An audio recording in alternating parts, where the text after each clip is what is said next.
শুভ নববর্ষ। আজ এই প্রশাসন কর্তৃক আয়োজিত এত বড় বর্ণাঢ্য আয়োজন আমরা প্রথমেই জানাই ঢাকা উপজেলা সুযোগ্য নির্বাহী কর্মকর্তা সহ প্রশাসনের সকল কর্মকর্তা এবং আমাদের নেতৃবৃন্দ সহ।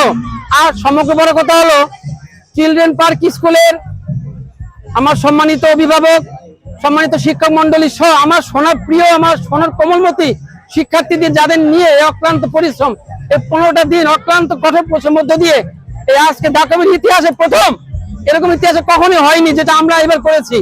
আমরা চাই আপনাদের সহযোগিতা, উদ্বুদ্ধ ভালোবাসা, আর কিছু না। অর্থ চাই না, আপনার কাছে অর্থ চাই না। আমরা চাই সবার আশীর্বাদ, দোয়া, ভালোবাসা, যে অনুপ্রাণিত আমি পাগল সাগর আরো এর থেকে বড় কিছু করে দেখাতে পারি, এতে কারণ থাকবে। আবার সবাই ভালো থাকবেন। এই বছরের প্রত্যেকটি দিন, প্রত্যেকটি মুহূর্ত ভালো কাটুক। সবাইকে ধন্যবাদ।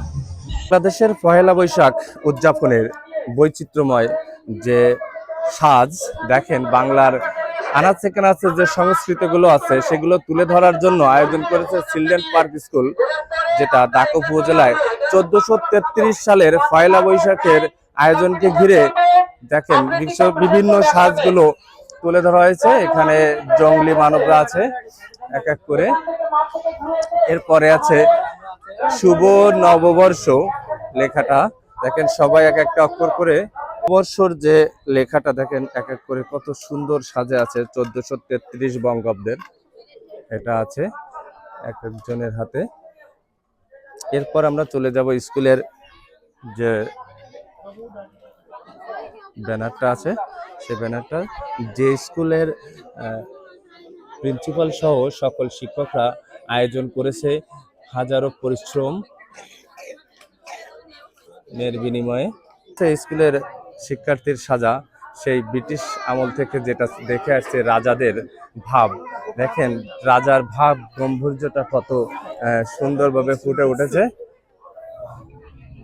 দরবেশ দেখেন তার সাজটা কত সুন্দর হয়েছে। তারপরে আছে সেই ব্রিটিশ প্রাচীন ঐতিহ্য পরী, যেটা আগে দেখা যেত এখন আর দেখা যায় না। সবচেয়ে বড় আকর্ষণ হচ্ছে গোপাল ভাঁড়, যেটা সেই ভারতের একটা বড় ঐতিহ্য গোপাল ভাঁড়। তাদের হাতের সাজটা দেখে দাও, গোপাল ভাঁড় একটা হাসি দাও। গোপাল ভাঁড়ের বউ আসছে না? বউ আসেনি? গোপাল ভাঁড় বউ আসছে? কোথায় বউ? কোথায়? বাড়ি। বাড়ি? বউ রাতে কোথায় যাচ্ছ? বাজার করতে বাড়ি যাচ্ছি। আর তুমি?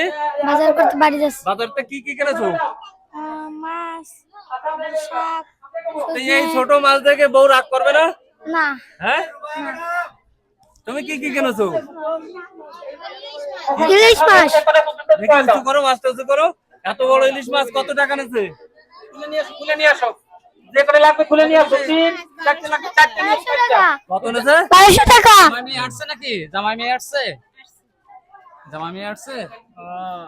কি কি উপলক্ষে? পয়লা বৈশাখ উঁচু করো দেখি, মাছগুলো উঁচু করো। মাছগুলো উঁচু করো, মাছ। হ্যাঁ দেখেন, গোপাল ভাঁড় বড় রুই কিনছে, পাশে কিনছে ইলিশ মাছ সহ সবজি, পাশে আরো আছে। তাদের সাজটা একেবারে বাস্তব রূপ পয়লা বৈশাখের।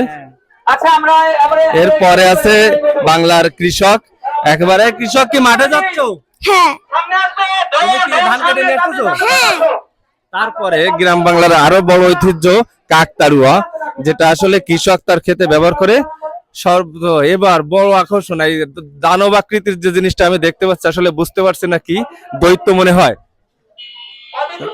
তোমার সাজটা কি? রাবণ। রাবণ? তাহলে রাবণ একটা হাসি দিয়ে দাও। আসলে এই হাসি যদি ছোট বাচ্চাদের সামনে দিয়ে না, তাহলে আবার বাচ্চারা ভয় পাবে। একটু সাবধানে থেকো, যেহেতু বাচ্চাদের স্কুল। এরপরে আছে দেখে আছে, তুমি কি? আমি দাঁড়িয়ালা। হ্যাঁ, ফেরিওয়ালা। ফেরিওয়ালা ফেরি করতে যাচ্ছে গ্রাম বাংলায়। এরপরে তুমি কি চাচ্ছ বলো? ঠাকুর মশাই? হ্যাঁ, সেটা বলো, তুমি কি চাচ্ছ? হ্যাঁ দেখেন, স্বামী বিবেকানন্দ সাজটাও খুব সুন্দর আসছে। তারপরে তোমারটা? ইমাম। ইমাম সাহেব। হ্যাঁ, হাঁটা শুরু করো, হাঁটা শুরু করো তোমরা। এরপরে আছে, হ্যাঁ দেখেন, একতারা নববধূ, তারা বিয়ের পরেই জলসমতে যাচ্ছে।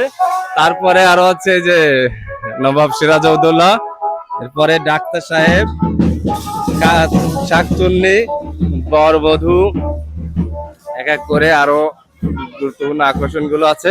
সবচেয়ে গুরুত্বপূর্ণ হচ্ছে মৎস্যকন্যা।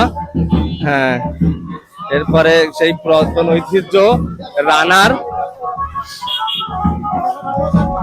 এরপরে বেদের মেয়ে জ্যোৎস্না আমায় কথা দিয়েছে, হাসি হাসি বলে জ্যোৎস্না পাখি দিয়েছে, জ্যোৎস্না সেই সাপ নিয়ে চলে যাচ্ছে। এ পাশে আছে হালকাতা মিষ্টির দোকানে, কত পাখি, অনেক পাখি। আরো আরো বড় এই দেখেন, সুন্দর জেলে, জেলে সাহেব মাছ ধরে নিয়ে আসছে। মাছ আছে কতগুলো? মাছ পাইছো? হ্যাঁ হ্যাঁ, মাছ পাইছে। তারপরে আরো বড় আকর্ষণ দেখেন, স্কুলের সব শিক্ষার্থী মিলে বড় আয়োজন। পল্লী বধুর কি কলসে জল আছে?